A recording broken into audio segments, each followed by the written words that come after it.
জয় গুরু। পরম প্রেমময় শ্রী শ্রী ঠাকুরের আতুল চরণে জানাই আমার শতকোটি প্রণাম।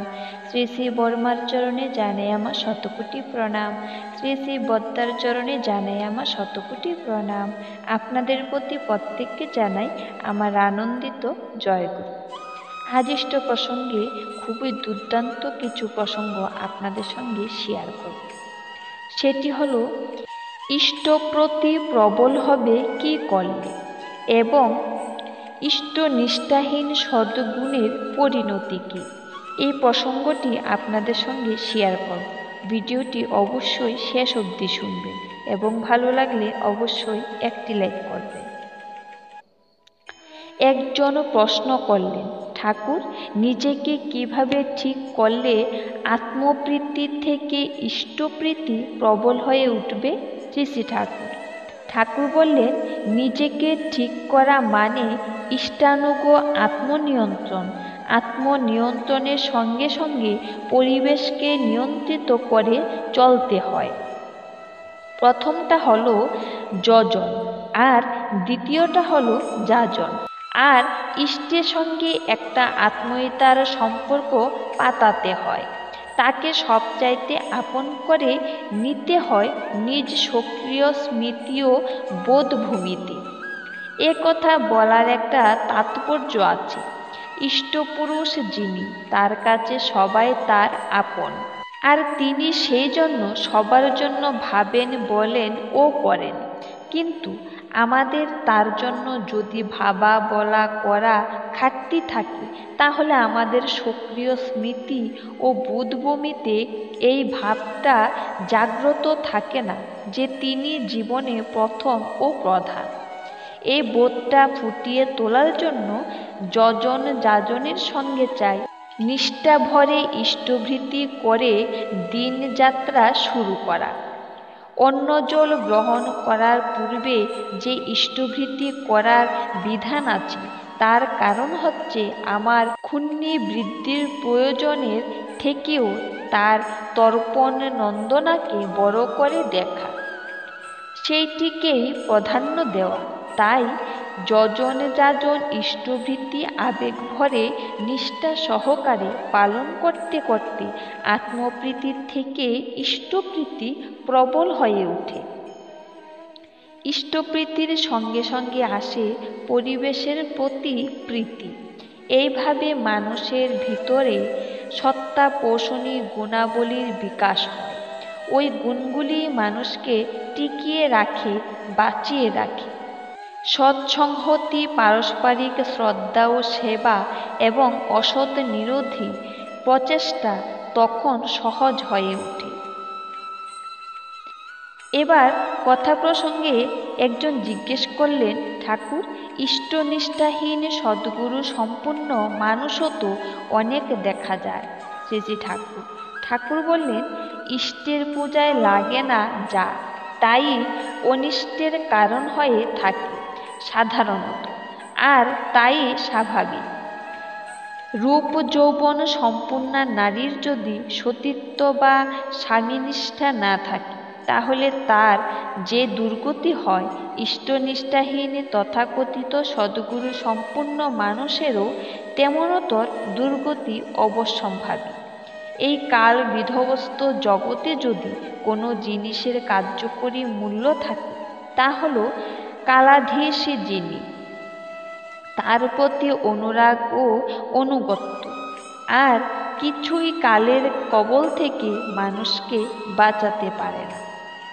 একজন জিজ্ঞেস করলেন, ঠাকুর, গীতায় তো ভক্তিযোগ, কর্মযোগ, জ্ঞানযোগ ইত্যাদির কথা আছে। এর মধ্যে কোনটা ইষ্টের সাথে যুক্ত হওয়া সঠিক মাধ্যম? শ্রী শ্রী ঠাকুর বললেন, কর্ম দিয়ে হোক আর জ্ঞান দিয়ে হোক, তার শরণাপন্ন হতে হবে, তাতে যুক্ত হতে হবে। তৎসংরক্ষণই সক্রিয় আবেগ ও প্রচেষ্টা নিয়ে, নইলে রেহাই নেই। তাই বলেছে যোগ, ভক্তিযোগ, কর্মযোগ, জ্ঞানযোগ ইত্যাদি। যোগ না হলে হবে না, আর এই যোগের সূত্র হচ্ছে অনুরাগ। তাই সব যোগের মধ্যে ভক্তিটা অনুসূত হয়ে আছেই ভক্তির সঙ্গে সঙ্গে আছে ভজন সেবা। ওইভাবে এসে পড়ে কর্ম। কর্মের আগে পাছে জড়ান আছে গান। কর্ম করতে গেলেই মানুষকে জানতে হবে কিভাবে কোন বিধিতে কর্ম করলে সেই কর্ম ফলপ্রসূ হবে, প্রেষ্টের পরিপূরণ পরিপোষণ ও পরিরক্ষণ হবে। ওই বিধি জেনে নিয়ে সেইভাবেই কর্ম করতে হবে, নইলে আবোল তাবোল যা তা করলে হবে না। আবার কর্ম নিঃসৃত অভিজ্ঞতা থেকে গজিয়ে উঠবে আরোতর বাস্তব গান। তাই ভক্তি, কর্ম, গান অবিচ্ছেদ্য। ওর প্রত্যেকটি যোগের পক্ষে অপরিহার্য। ইষ্ট বা ভগবানকে ভালোবাসি অথচ তার জন্য কিছুই করি না, কিংবা কি করতে হবে তা বুঝি না, সে গান আমার নেই। তার মানে আমি তাকে ভালোবাসি না, তার সঙ্গে যুক্ত নই। আমি যুক্ত আমার প্রবৃত্তির সঙ্গে। তবে এক একজনের অভিগম এক এক রকম। কারো হয়তো কাজের দিকে ঝোঁক বেশি, সে কাজকর্মই পছন্দ করে এবং করেও তাই। কারো হয়তো ভাবাবেগ বেশি, ভাবস্ফূর্তি যাতে হয় সেই জন্য নাম গুণ কীর্তন ইত্যাদি বেশি করে।